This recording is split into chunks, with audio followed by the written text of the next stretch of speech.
Good morning, good afternoon, good evening, all. It's Bear here. And I'd like to welcome you to my YouTube channel, aboxwithnolid. A channel I'm creating not only to just bring awareness to the lived reality and the day-to-day experiences of complex trauma, but I really want to get into the understandings around it, the mechanics and the mechanisms, and the understandings that are needed so that you can build a path to heal. Now, as I said in the previous video, in this one I want to delve into two different points of view and the reasons why I feel one of them can provide a framework to help not only heal attachment and attachment trauma, but can build a framework of functionality within a family and within a community, and to create these guidelines of understanding of what's required to create a healing ecology and to create a space where you can heal from trauma.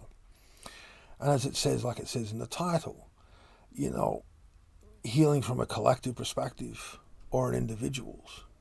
When you look at the Western world is about the individual. There is no collective mindset whatsoever. And therein lies the difficulty when you're trying to heal anything to do with complex trauma. The only way we can truly heal trauma is to be part of, to be safe, secure, and to belong. If we don't, our body won't allow it to happen. Our body will remain in such a structured and defensive survival state that no matter what you put in your brain, how much knowledge you grasp, your body will just stop it from happening because it's going, I need to survive. I need to be part of. Somebody needs to look after and support. There needs to be a group of people around me to support me so that I can have that time to crash and tremor and be that blithering mess, to process out everything, because you are absolutely vulnerable. And when you're in a trauma state, you are threat reactive. And you need to have people around you to protect you from any potential threat so that you can. When you look at a collective mindset, when you look at indigenous societies, when you look at old world societies, the countries that have that firm family-created structure, family-orientated structure, where the society is about everybody participates in the collective, not an individual supporting an individual. When you understand those protocols and that structure, it is really obvious to see that therein lies the base to heal trauma.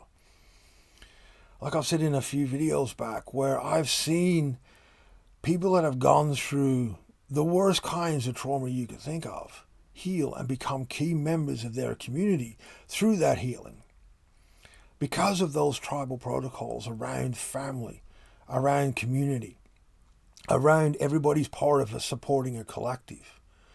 And more often than not, it's where the women, the matriarch, are the center of that community.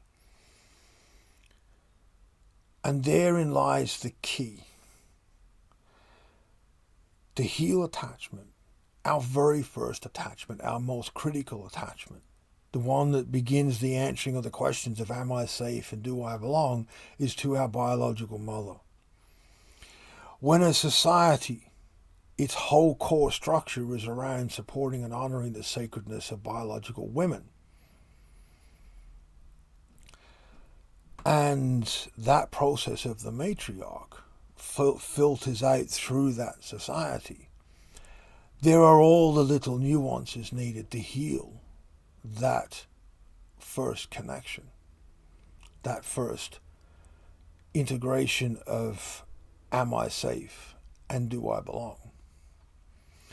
And when you look at indigenous and old world cultures, the real old world cultures, the family revolves around the matriarchs, the women, the mothers and grandmothers and aunties and so forth, to build that base of community. Everybody has defined roles. We have a defined role and a part to play. We are there to protect and provide. We are there to support. And through that we get the nurturing, to counterbalance the testosterone that we have and the fire that we have, to heal when we've had to take life through hunting and so forth and so forth. There's all these little nuances and protocols within this giving and sharing, because it's not about an individual, it's about a living collective, a living community, a living ecology that is a community. There's all these day-to-day processes, interactions, skill sets, and the boundaries that we need to heal trauma tied up within those protocols, within the way these cultures that have lived this way for thousands and thousands of years, that have experienced all the different things that people can experience. And as a Western society, if we go and support indigenous communities in their own healing, not healing them to our standards and our way, supporting them to heal themselves in their own way, we can learn from them and reintegrate family and those structures into our society to be able to heal our societal trauma and how our Western world is in the state that it is in. When you take that into healing an individual's traumatic experiences, when you learn, we're all indigenous to somewhere. If you go back into your own ancestry, you have these ways of being if you go back far enough. It can give you the tools you need to be able to work out your little circle around you, how to make it more supportive. It can teach you the skill sets to be able to go, this is right, this is wrong. Truly, this is right, this is wrong. Not, I'm in a survival state, this is wrong because it doesn't support my survival state or it threatens my survival state. It's functionally what is right and what is wrong.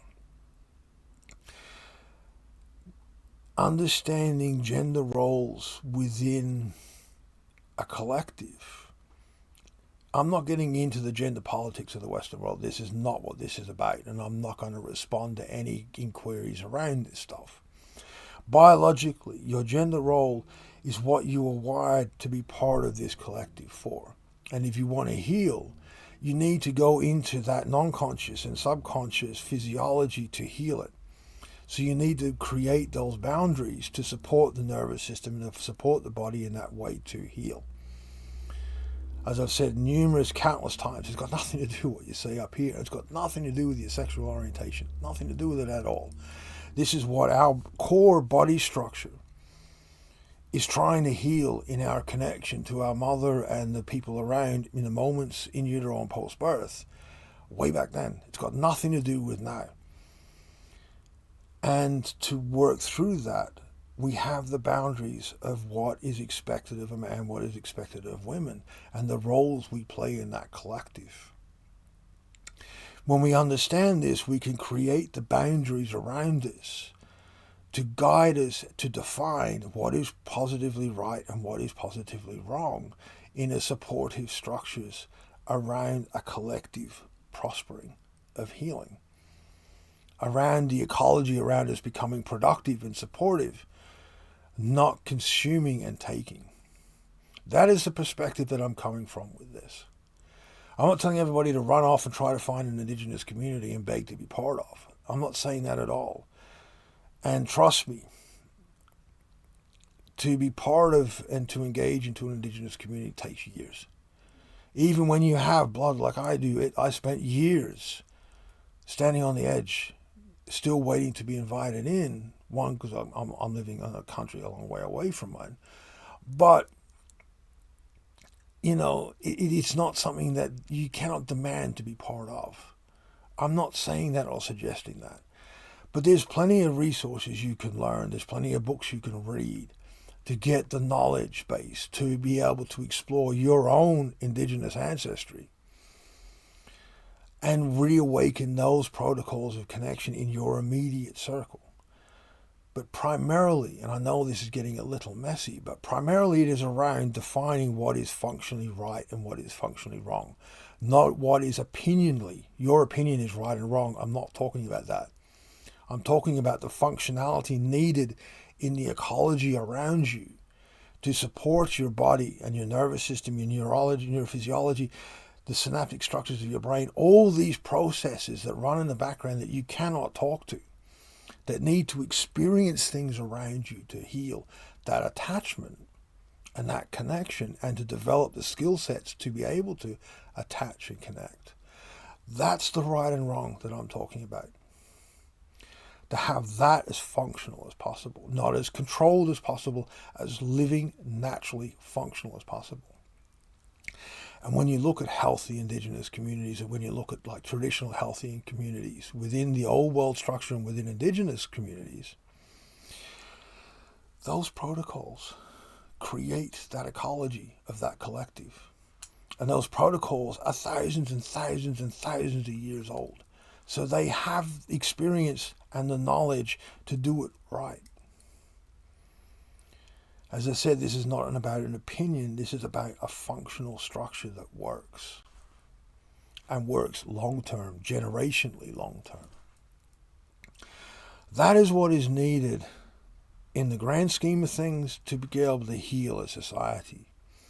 But when we learn those skill sets, and enough as we develop those understandings, we can start to develop our own sense of right and wrong to be able to go, this is supportive in my ecology, this is not.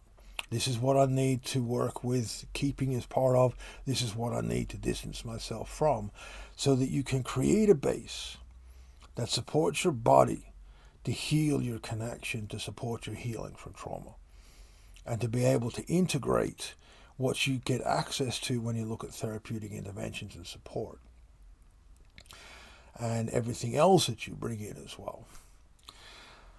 I hope this one's understandable. I know I'm getting a little on the larger side of things, but it's one, it's the way my brain works, but two, I feel it is the way that you can look and observe to be able to pick out the points that you can recognize. But as always, be mindful, be safe. I love you guys' feedback and comments, and I'll see you next time. So.